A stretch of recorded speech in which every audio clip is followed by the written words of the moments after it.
Levítico 24:13. Salvação falou ao tirado, dizendo. Salvação, né, é a minha tradução para o nome de Deus, né, que é Yehovah no hebraico. Não a palavra Deus, que eu traduzo como Salvador, mas o nome, que é salvação. E eu cheguei a essa conclusão por conta do nome de Jesus, que significa Yehovah é salvação. Então, se Yehovah é salvação, eu fui lá onde tem Yehovah, eu coloquei salvação e eu comecei a ver que os versículos tiveram seus significados incrementados. Adicionou a mensagem.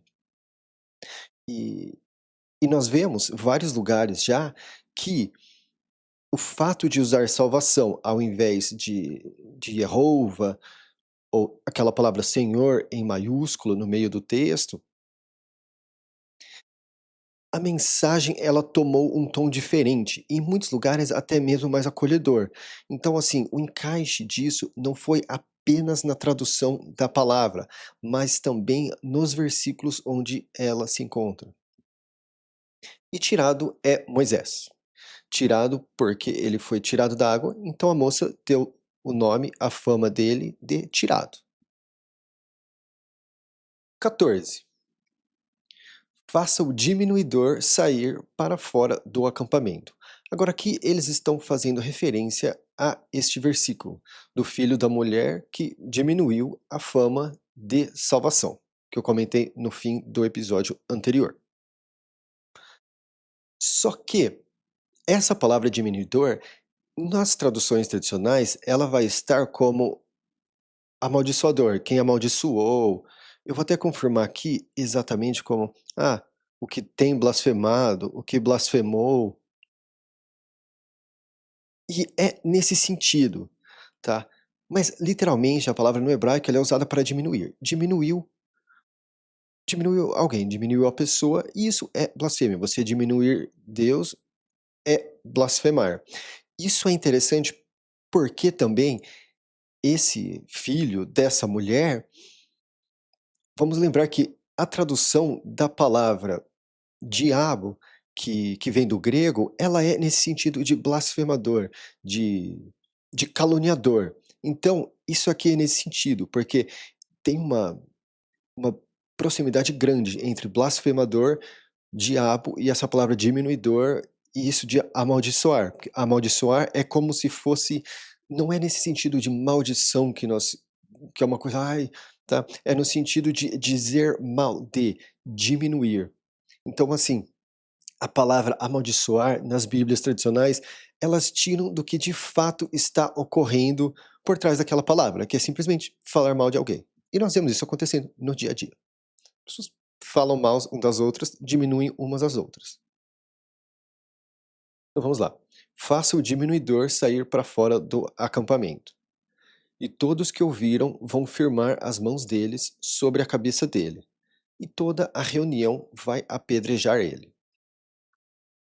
E exatamente por isso, porque ele está, ao ser o diminuidor e diminuir a fama do salvação, ele está fazendo o papel do diabo, que é o diminuidor, blasfemando salvação. Então, ele está, né,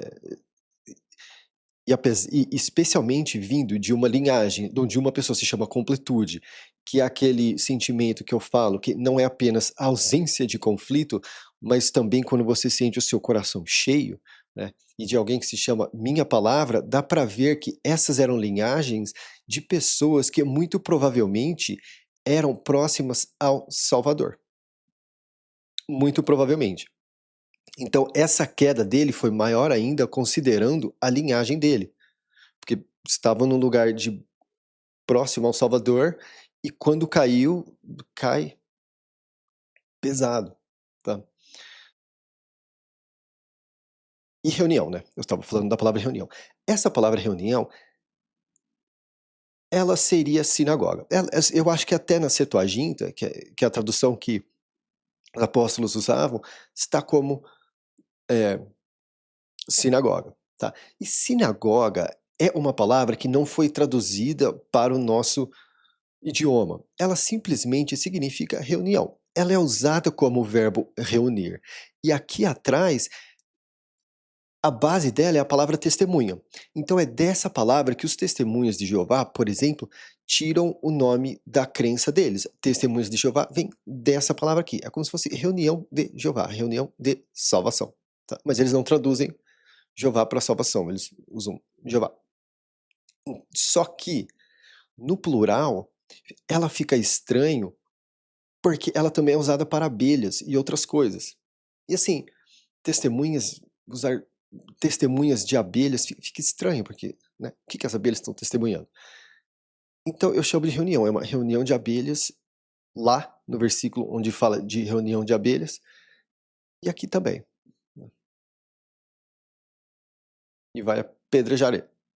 15. E aos filhos do persistiu com o grande pastor, que é Israel. Tá? A tradução de Israel, ao meu ver, é persistiu com o grande pastor, porque o El, que é traduzido muito frequentemente como a palavra Deus, na minha opinião, significa o grande pastor. Continua sendo Deus, só que o elemento de grande pastor dele. E esse El é o começo da palavra Elohim, que eu traduzo como Salvador, que também é a palavra Deus.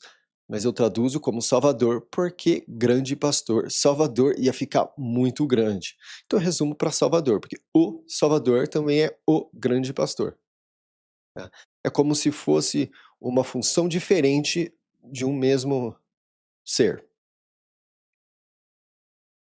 E aos filhos do persistiu com o grande pastor, você vai falar, dizendo: todo e qualquer homem que diminuir o salvador dele vai levar o erro dele. Salvador é o que eu falo, né, que é, ao meu ver, é a real tradução da palavra Deus, por conta dos pictogramas demonstrarem o Cristo andando na água, e em seguida os apóstolos falarem, de fato, ele é filho de Deus, filho do Salvador, porque ele estava salvando, e eles fizeram essa conexão muito óbvia, e também porque nosso coração, quando nós estamos em um apuro muito grande, nós falamos, né, poxa Deus, que Deus me ajude, alguma coisa assim, então nós temos isso no nosso coração. E também os animais, tá? Os animais, eles têm uma grande apreciação pelas pessoas que salvam, que resgatam eles e acolhem eles e alimentam eles, tá? Os animais, eles não têm capacidade de raciocinar muita coisa, mas eles raciocinam, que presta-se adoração a Salvador, aquele que salva eles. Então, é como se esse aspecto de salvar estivesse engravado em toda a criação. E tem vários motivos também. Né? Vira e mexe, quando ela aparece, eu explico no versículo. Olha como esse versículo ficou melhor, chamando Deus de Salvador. E erro é a palavra pecado, tá? A palavra pecado, ao meu ver, está traduzida de forma errada. Na verdade, para ela ser usado como erro, porque pecado tomou uma dimensão excessivamente religiosa e também cultural. Por exemplo, as pessoas falam, ah, jogar comida fora é pecado. Mas não, não é, tá? Não é o que você faz, é o que te motiva por trás daquilo que você faz, tá? Se você está jogando comida fora para tratar seus pais com desprezo, aí é errado. Se você está jogando comida fora porque você não tem mais o lugar, você está satisfeito, aí não, é errado. Aquela história de, ai, mas tem crianças na África que estão morrendo de fome. Tá, mas o fato de eu comer aquela comida não vai alimentar elas, tá? Muito, muito pelo contrário, muito provável que eu jogue fora e alguém que precisa vá lá e pegue, tá? Então, assim, as pessoas, ai, tal coisa é pecado, ai, não, tá? E, e de fato, a palavra que os apóstolos usavam no grego é uma palavra que é simplesmente errar. Por exemplo, você está tentando disparar uma flecha num alvo, você erra o alvo. E é dessa forma que ela é usada. Então, chamar aquilo de pecado fica inconsistente com a forma que é usada na Bíblia diante do contexto cultural que nós temos por essa palavra. 16. E o que perfurar a fama de salvação, com certeza vai ter fim. Tá. Vamos por partes aqui. A palavra nome, na verdade, ela é a palavra fama. Nós usamos nome simplesmente como uma combinação de sons para se referir a alguém. Mas a palavra fama, nós não damos fama a uma pessoa de algo que já não tem um significado. Por exemplo, se você vê, quando eu era mais jovem, né, quando a gente via alguém muito alto e magro, a gente chamava de minhoca, tá? Eu não chamava de worm, porque é uma palavra do inglês, é uma coisa para todo mundo saber o que é. Então nós vemos que os nomes, as famas, elas são palavras do hebraico. Então se eles falam hebraico e as palavras, os nomes são em hebraico, é porque são palavras do dia a dia. Assim como nós usamos apelidos, ou renomes, ou fama, né? Ah, fulano tem fama de inteligente, tá? Então é nisso, você não fala que alguém tem fama de algo de que ninguém vai saber o que é. E o que seria perfurar a fama de salvação? Isso aqui tem uma aplicação bastante avançada também, porque isso é usado, se eu não me engano, como tipo blasfemar, é lá, blasfemar. Eles usaram blasfemar aqui e blasfemar aqui, tá? Então, não. E por que que é importante manter esse perfurar a fama de salvação? Vamos lembrar que o Cristo na cruz foi perfurado, tá? E ao sair água, eu vejo da seguinte forma: quando ele foi perfurado e ao sair água, né, aquela pessoa que faz isso vai ter fim. Só que essa sendo a forma ilustrativa, a pessoa morre. A aplicação verdadeira do espírito disso é você que perfura a salvação, né, que executa Jesus no seu coração, reconhecendo a cruz. Lembrando que salvação também é a tradução do nome Jesus, né? Ao reconhecer a cruz naquilo e a água, e você pegar daquela água, a sua vida anterior tem fim. Começa pelo menos a ter fim, né? E você passa a começar a buscar uma vida na inspiração, no espírito. Eu acho que eu não fui claro o suficiente, mas aos poucos eu vou pegando o jeito de fazer isso aqui. Toda reunião vai apedrejar e apedrejar ele. Assim para o imigrante, assim para o nativo. Ao perfurar ele a fama, ele vai ter fim. Então, ao meu ver, é isso. É uma ligação. Isso aqui é a forma ilustrativa de como acontece na forma espiritual, na forma inspirada.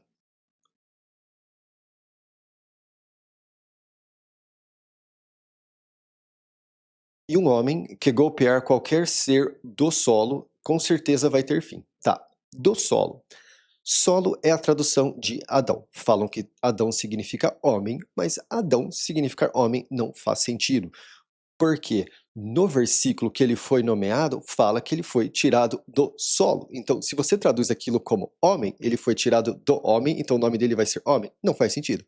Ele foi tirado do solo, então o nome dele vai ser solo, tá? Então, assim, quem falou, quem começou a falar que Adão significa homem, obviamente não prestou atenção diante do bom senso. Tanto que essa palavra aqui, no 17, ela de fato é a palavra homem. Vou até confirmar aqui. Tá vendo? É a palavra homem. Então, assim, essa aqui é a palavra homem, essa aqui é a palavra solo. Né? O nome de Adão não é Ish, o nome do Adão é Adão. Então, é, é, Adão não significa homem, significa solo. E o que golpear um ser de animal de carga vai quitar a completude dele, ser por ser. Tá, mesma coisa. O grande animal de carga é o Cristo. Tá? E, ao golpear, ao reconhecer o ritual do Cristo na cruz, a pessoa ela tem aquela completude, né? Que eu falo que não, essa palavra aqui, ela está nas traduções tradicionais como paz. Mas é muito mais do que paz, porque não é apenas ausência de conflito, é quando o seu coração é preenchido por algo que transcende qualquer explicação humana. Muitas vezes, são aquelas pessoas que você vê em oração chorando, a pessoa está derramando lágrima aquilo. Quando aquilo ocorre, a menos que é uma pessoa que esteja fingindo, mas quando aquilo ocorre de forma verdadeira, a pessoa está em momento de completude. 19. E um homem que puser defeito no companheiro dele. Agora aqui, esse defeito, no português nós usamos por defeito para falar mal, mas aqui é por defeito no sentido físico, tá? Por exemplo, cortar a mão de alguém. Eu não consegui pensar de uma outra forma de escrever isso sem danificar a integridade de como eu uso a palavra defeito. Então, talvez eu reflita sobre isso para a próxima versão, mas nessa aqui, pelo menos por enquanto, vai ser assim. E tem encaixe também, porque quando você fala mal do companheiro dele, mas aqui dá para entender, porque ó, um homem que puser defeito no companheiro dele, conforme o que ele fez, assim vai ser feito a ele. Então, até certo ponto tem um encaixe também. Quebra no lugar de quebra, olho no lugar de olho, dente no lugar de dente. Conforme puser defeito no do solo, assim vai ser posto nele. E o que golpear animal de carga vai quitar a completude dele. E o que golpear alguém do solo vai ter fim. Isso aqui também, né, tem ligação com o Cristo, tá? Ao golpear o grande animal de carga, né? Obviamente, isso aqui é a ilustração de o que ocorre espiritualmente, tá? Mas assim, o que ocorre espiritualmente, o que que isso está ilustrando aqui para eles fazerem de forma ilustrativa aqui. A forma espiritual é quando você golpeia o grande animal de carga, que é Jesus, salvação, Cristo, você quita a completude. Quitar a completude, na verdade, é uma palavra só, que é o sentido de shalom. Só que eu não poderia usar o completude como verbo aqui. E essa palavra usada também é usada para quitar. A mesma palavra que é usada para completude é usada para quitar. É muito interessante que o, o Antigo Testamento, ele é num vocabulário bastante financeiro, tá? Ele de fato é desta forma, tá? Não é culpa, é dívida, não é repagar. Então você vê que é um vocabulário bastante financeiro, que é para ser objetivo mesmo, porque são dessas coisas que nós lidamos no dia a dia. E o que golpear alguém do solo vai ter fim. Mesma coisa, né? O Novo Testamento chama o Cristo de o último Adão, né? O último do solo. Então, é, é, é uma outra forma de ver o mesmo ritual da cruz. 22. Um critério só vai haver para vocês. Assim para o imigrante, assim para o nativo vai ser. Porque eu sou salvação, o salvador de vocês. Aqui, ó. Aqui é outro lugar que eu falo. Ó, palavra Deus é melhor como salvador e Jeová é melhor como salvação, né? Então, se você quiser salvação e um salvador, essa é a regra. Se você não quer, você, né? E olha como o texto fica mais acolhedor. Primeiro, que está correto. Segundo, que o texto fica acolhedor. Tá? Ó, você faz isso porque a salvação sou eu, o salvador de vocês. 23. E o tirado falou aos filhos do persistiu com o grande pastor. E eles fizeram o diminuidor sair para fora do acampamento. E apedrejaram ele com pedra. E os filhos do grande e os filhos do persistiu com o grande pastor fizeram conforme salvação determinou ao tirado. Então é interessante também porque no Novo Testamento chamam o Cristo de a pedra, né? Então é engraçado que eles jogam a pedra, que é simbólico do Cristo, na pessoa que fez isso. Então é como se, ao meu ver, tem ligação com o fim dos dias, quando a terra é apedrejada, porque as pessoas têm que. É como se estivesse jogando, sabe, ele na pessoa, assim, sabe? Não, olha, pá. Sempre achei isso muito interessante.